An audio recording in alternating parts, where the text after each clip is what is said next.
Hello everyone. चलिए अब festival तो हो गए है ना। चलिए आगे अब हम अपनी पढ़ाई स्टार्ट करते हैं, जो कि मैं अपना आगे का टॉपिक लेकर आई हूँ, सॉलिड से रिलेटेड ही है। और इसके पहले मैंने कुछ इसके प्रॉपर्टी बताई थी, आज इसकी इलेक्ट्रिकल प्रॉपर्टी बताती हूँ आपको कि होती किस टाइप की हैं। तो सॉलिड जो होते हैं उनको हम विद्युतीय गुण बोलेंगे कि ये कितने टाइप के होते हैं।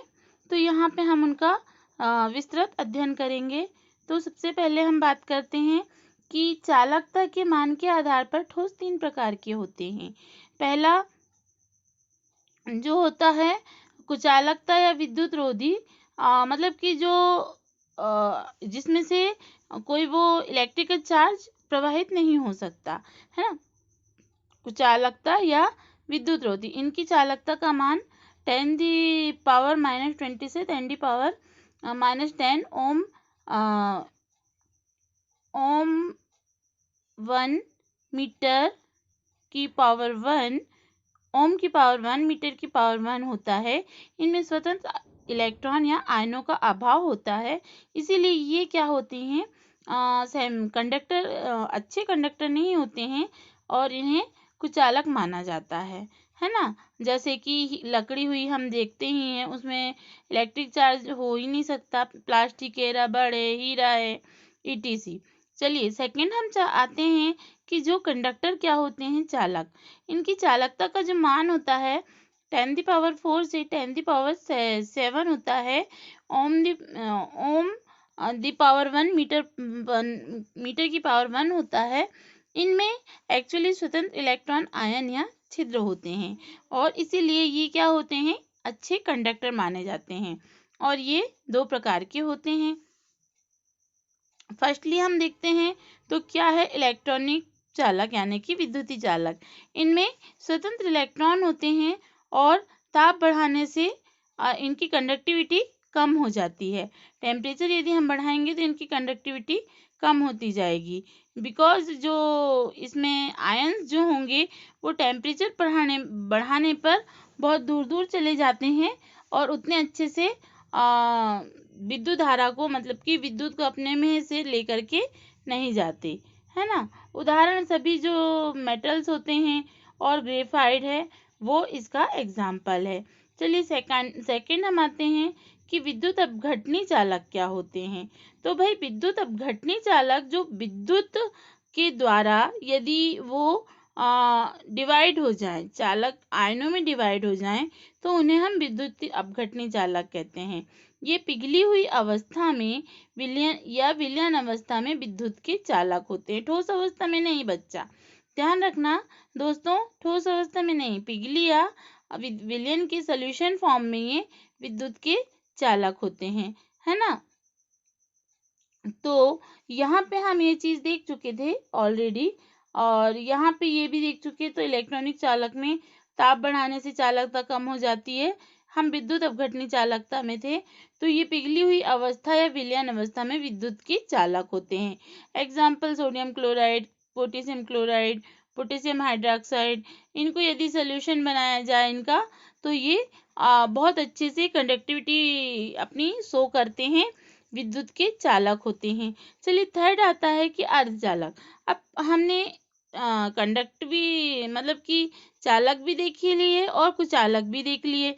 अब हम सेमीकंडक्टर देखेंगे जो कि अर्धचालक होते हैं, जिनका मान होता है 10⁻6 से 10⁻4 ओम की पावर 1 मीटर की पावर 1 होता है।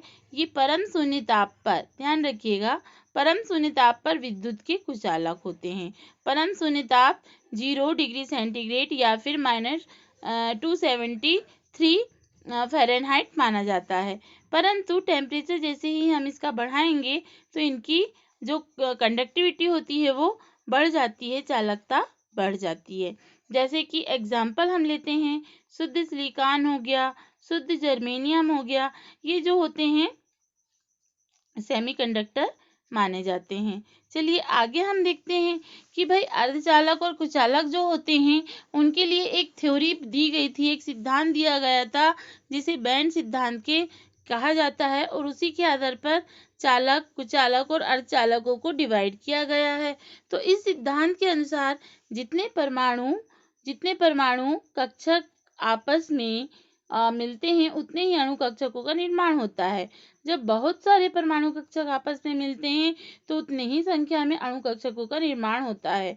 इस चीज को आपने 11th में भी पढ़ चुका होगा। इस अणु कक्षकों की ऊर्जाओं में अंतर बहुत कम होता है ना। अपर साइड में जो होते हैं वो हाई लेवल वाले होते हैं और लोअर साइड वाले जो बनते हैं आणविक कक्षक, कुछ हमने देखा, यदि याद होगा आपको तो कुछ इस तरीके से इसका स्ट्रक्चर बनता है कि ये इस तरीके से बनता है ना। देखा होगा 11th में इसका बहुत अच्छे से वर्णन किया गया है कि आणविक कक्षकों का निर्माण किस तरीके से होता है और ये परस्पर मिलकर एक बैंड का निर्माण कर लेते हैं, अतः इसे बैंड सिद्धांत कहते हैं। ये जो अणु कक्षक है इनकी ऊर्जाओं में अंतर कम होता है और ये परस्पर मिलकर एक बैंड का निर्माण कर लेते हैं, पट्टे के समान इस तरीके की स्ट्रक्चर का निर्माण कर लेते हैं, है ना, बैंड का निर्माण कर लेते हैं, इसीलिए इन्हें बैंड सिद्धांत कहा जाता है।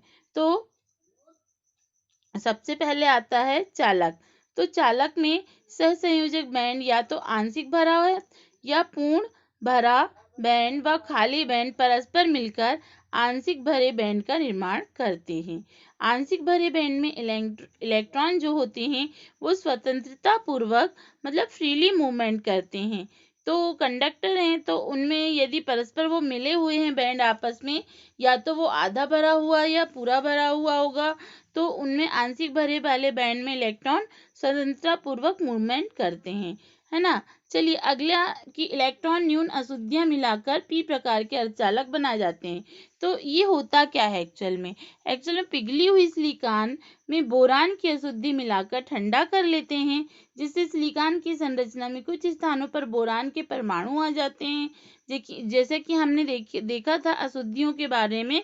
तो सिलिकॉन की कक्षक में हम जानते हैं 4 इलेक्ट्रॉन्स होते हैं संयोजकता कोश में, जिससे प्रत्येक सिलिकॉन 4 बंध बनाता है, जबकि बोरान की आखिरी कक्षा में ओनली 3 इलेक्ट्रॉन होते हैं, जिससे बोरान 3 बंध बना लेता है।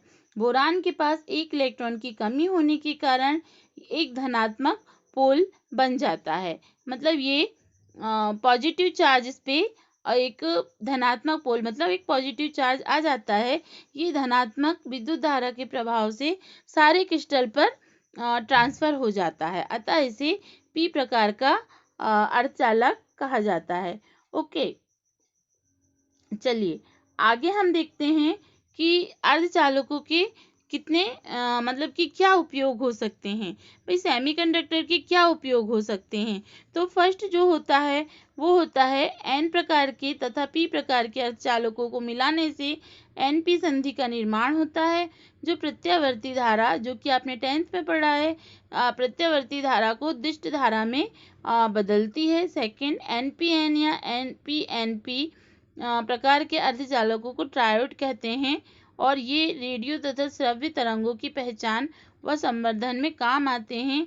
अब ये जो है किस प्रकार बनाए जाते हैं, तो 12 ग्रुप और 16 ग्रुप के एलिमेंट को मिलाने से भी बहुत से प्रकार के सेमीकंडक्टर बनाए जाते हैं। ओके बच्चा, ध्यान रहेगा ना।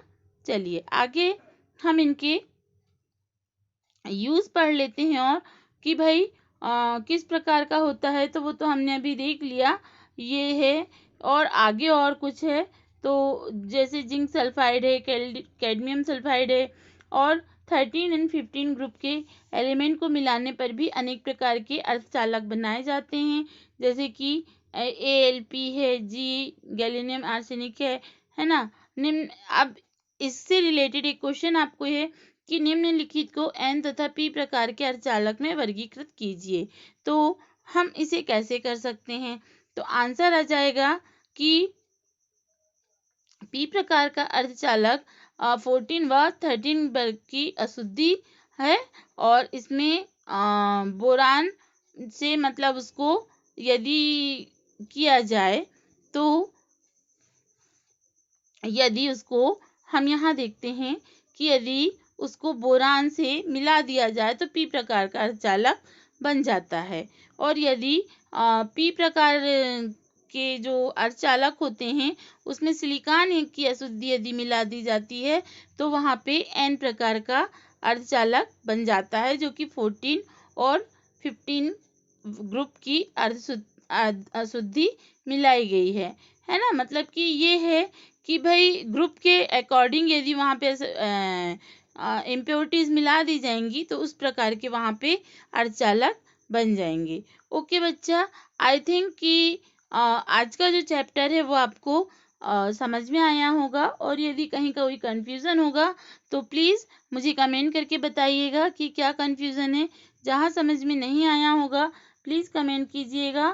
Thank you so much watching मी, और प्लीज़ लाइक एंड सब्सक्राइब करना ना भूलें। प्लीज़ सब्सक्राइब किया है तो उसे अनसब्सक्राइब मत कीजिए, आपकी ही काम की चीज़ें हैं। और प्लीज़ प्लीज़ प्लीज़ इसे कमेंट भी कीजिए और मुझे लाइक एंड सब्सक्राइब कीजिए और अपना सहयोग दीजिए, जिससे मैं आपकी और हेल्प कर सकूं।